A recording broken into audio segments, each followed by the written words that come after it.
আসসালামু আলাইকুম। সবার আগে বাছাই করা 10টি আন্তর্জাতিক খবর জানিয়ে দেব। প্রথমেই থাকছে শিরোনাম। তবে তার আগে অনুরোধ থাকবে ভিডিওটিতে একটি লাইক দিবেন।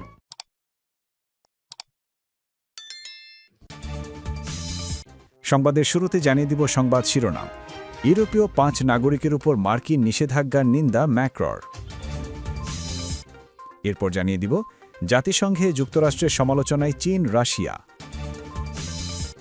তারপর জানিয়ে দিব ইউক্রেনের কৌশলগত শহর সিভার্স্ক দখলে নিল রাশিয়া। আরও জানিয়ে দিব ভারতের অরুণাচলকে নিজ ভূখণ্ডের সঙ্গে যুক্ত করতে চায় চীন, মার্কিন প্রতিরক্ষা মন্ত্রণালয়। এবং জানিয়ে দিব সর্বশেষ শিরোনাম, গ্রিনল্যান্ড দখলে নেয়ার ইচ্ছে নেই আমেরিকার। ইউরোপীয় 5 নাগরিকের উপর মার্কিন নিষেধাজ্ঞার নিন্দা ম্যাক্রোর। প্রযুক্তি কোম্পানিগুলো নিয়ন্ত্রণের সংশ্লিষ্ট 5 ইউরোপীয় ব্যক্তিকে যুক্তরাষ্ট্রের ভিসা প্রদানে অস্বীকৃতির নিন্দা জানিয়েছেন ফরাসি প্রেসিডেন্ট ইমানুয়েল ম্যাক্রো। প্রযুক্তি কোম্পানিগুলো নিয়ন্ত্রণের সংশ্লিষ্ট 5 ইউরোপীয় ব্যক্তিকে যুক্তরাষ্ট্রের ভিসা প্রদানে অস্বীকৃতির নিন্দা জানিয়েছেন ফরাসি প্রেসিডেন্ট ইমানুয়েল ম্যাক্রো। তিনি বলেছেন, এই পদক্ষেপ ভয়ভীতি প্রদর্শন এবং জবরদস্তির শামিল। ম্যাক্রো সামাজিক যোগাযোগ মাধ্যম এক্সে লিখেছেন, থিয়েরি ব্রেটন এবং আরও 4 জন ইউরোপীয় নাগরিকের বিরুদ্ধে যুক্তরাষ্ট্রের গৃহীত ভিসা সীমাবদ্ধতার নিন্দা জানাচ্ছে ফ্রান্স। এই পদক্ষেপগুলো ইউরোপীয় ডিজিটাল সার্বভৌমত্বকে দুর্বল করার উদ্দেশ্যে ভয়ভীতি প্রদর্শন ও জবরদস্তির শামিল। তিনি আরও বলেন, ইউরোপ তার নিয়ন্ত্রণের স্বায়ত্তশাসন রক্ষা করবে। জাতিসংঘে যুক্তরাষ্ট্রের সমালোচনা চীন রাশিয়া। ভেনেজুয়েলার উপর সামরিক ও অর্থনৈতিক চাপের জন্য মার্কিন যুক্তরাষ্ট্রের কড়া সমালোচনা করেছে চীন ও রাশিয়া। মঙ্গলবার 23শে ডিসেম্বর জাতিসংঘের নিরাপত্তা পরিষদের এক জরুরি বৈঠকে অংশ নিয়ে তারা সমালোচনা করেন। রাশিয়া ও চীনের সমর্থনে ভেনেজুয়েলার অনুরোধে জরুরি নিরাপত্তা পরিষদের বৈঠক অনুষ্ঠিত হয়। স্থানীয় সময় মঙ্গলবার 24শে ডিসেম্বর আরব নিউজের এক প্রতিবেদনে এই তথ্য নিশ্চিত করা হয়েছে। বৈঠকে চীন অভিযোগ করেছে যুক্তরাষ্ট্র আন্তর্জাতিক আইন লঙ্ঘন করছে এবং রাষ্ট্রীয় সার্বভৌমত্ব ও নৌ চলাচলের স্বাধীনতাকে ক্ষুণ্ণ করছে। বেইজিংয়ের মতে এসব পদক্ষেপ একতরফা জবরদস্তির সাবিল, যা গোটা অঞ্চলকে অস্থিতিশীল করে তুলতে পারে। মাদক বিরোধী অভিযানের অজুহাতে যুক্তরাষ্ট্র যে ব্যাখ্যা দিচ্ছে তা প্রত্যাখ্যান করে চীন সতর্ক করেছে, এই ধরনের কার্যক্রম বৈশ্বিক বাণিজ্য ও সামুদ্রিক নিরাপত্তার জন্য বিপজ্জনক নজির সৃষ্টি করবে। একই সময় ট্রাম্প প্রশাসন ভেনেজুয়েলার উপকূলের কাছে মার্কিন সামরিক উপস্থিতি বাড়ানো এবং তেল রপ্তানি জাহাজ আটকানোর মাধ্যমে সামুদ্রিক অভিযান জোরদার করেছে। প্রেসিডেন্ট ডোনাল্ড ট্রাম্প নিষেধাজ্ঞার আওতাভুক্ত ভেনেজুয়েলার তেলের ওপর সম্পূর্ণ অবরোধ বজায় রাখার অঙ্গীকার করেছেন এবং জব্দ করা তেল যুক্তরাষ্ট্রের মজুতে যুক্ত হতে পারে বলেও ইঙ্গিত দিয়েছেন। রাশিয়া চীনের অবস্থানের সঙ্গে একমত হয়ে যুক্তরাষ্ট্রের আচরণকে কাউবয় সুলভ বলে আখ্যা দেয় এবং বলে, এই অবরোধ আন্তর্জাতিক আইনের মৌলিক নীতির প্রতিপন্থী। উভয় দেশই যুক্তরাষ্ট্রকে উত্তেজনা কমানোর আহ্বান জানিয়ে জাতিসংঘ সনদের প্রতি শ্রদ্ধা প্রদর্শনে তাগিদ দিয়েছে।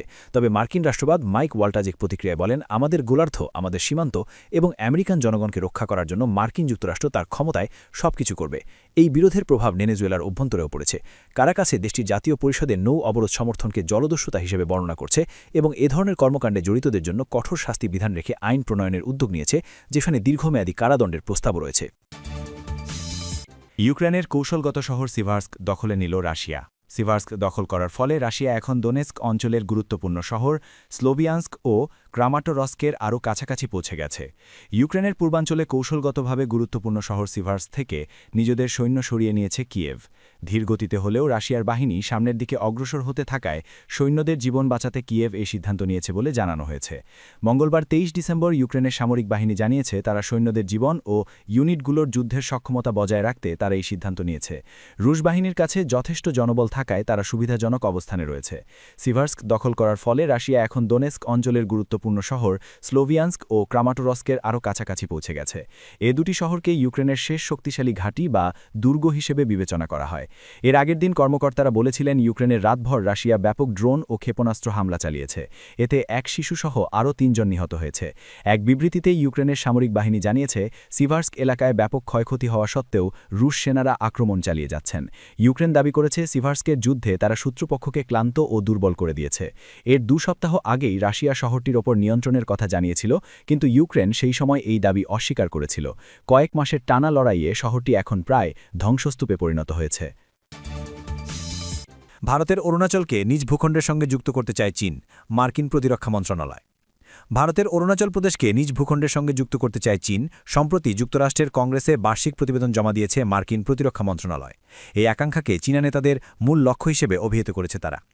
অরুণাচল ছাড়াও তাইওয়ান ও দক্ষিণ চীন সাগরের প্রায় পুরো অংশে নিজেদের সম্পূর্ণ নিয়ন্ত্রণ আরোপ করতে চায় বেইজিং। তাদের লক্ষ্য হল 2049 সালের মধ্যে চীনা জাতির মহান পুনর্জাগরণ অর্জন করা। আর এই মহান পুনর্জাগরণের মধ্যে ভারতের অরুণাচল, তাইওয়ান এবং দক্ষিণ চীন সাগরের নিয়ন্ত্রণ রয়েছে। প্রতিবেদনে আরও বলা হয়েছে মহান পুনর্জাগরণের ক্ষেত্রে তাইওয়ানকে চীনের সঙ্গে যুক্ত করা একটি স্বাভাবিক প্রয়োজনীয়তা মনে করে চীন। নতুন লক্ষ্য অনুযায়ী পুনর্জাগরিতকৃত চীন বিশ্বব্যাপী উঁচু স্তরে কাজ করবে এবং এমন একটি সেনাবাহিনী তৈরি করবে যারা যে কোনো অভিযানে লড়াই করা ও জিততে পারবে, একই সঙ্গে ভৌগোলিক অখণ্ডতা, নিরাপত্তা ও উন্নয়নমূলক স্বার্থ রক্ষা করবে। এছাড়া প্রতিবেদনে পাকিস্তান ও চীনের সম্পর্ক গুরুত্ব পেয়েছে। এতে বলা হয়েছে ইসলামাবাদের সঙ্গে সামরিক সম্পর্ক গভীর করছে বেইজিং। তারা যৌথভাবে JF-17 যুদ্ধবিমান তৈরি করছে। অপরদিকে পাকিস্তানই চীনের একমাত্র ক্রেতা যারা J-10 যুদ্ধবিমান কিনতে পারছে। পাকিস্তানের পাশাপাশি আর কিছু দেশকে চীন ড্রোন সহ অন্যান্য সামরিক সরঞ্জাম সরবরাহ করেছে বলে প্রতিবেদনে উল্লেখ করা হয়েছে। এর মধ্যে $3 বিলিয়ন পাকিস্তানের কাছে 8টি ইউয়ান ক্লাস সাবমেরিন বিক্রির কথা বলা হয়েছে। এর পাশাপাশি চীনের লিবারেশন আর্মি পাকিস্তানের সামরিক ঘাঁটি স্থাপনের কথাও ভাবছে বলে বলা হয়েছে প্রতিবেদনে। গ্রিনল্যান্ড দখলে নেয়ার ইচ্ছে নেই আমেরিকার।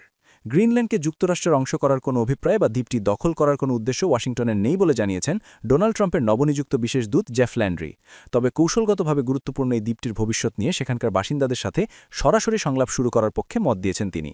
ফক্স নিউজের সঙ্গে এক সাক্ষাৎকারে ল্যান্ড্রি বলেন, গ্রিনল্যান্ডের বাসিন্দারা আসলে কী চায় এবং কেন তারা প্রয়োজনীয় সুযোগ সুবিধা বা নিরাপত্তা থেকে বঞ্চিত হচ্ছে তা বুঝতে আলোচনা জরুরি।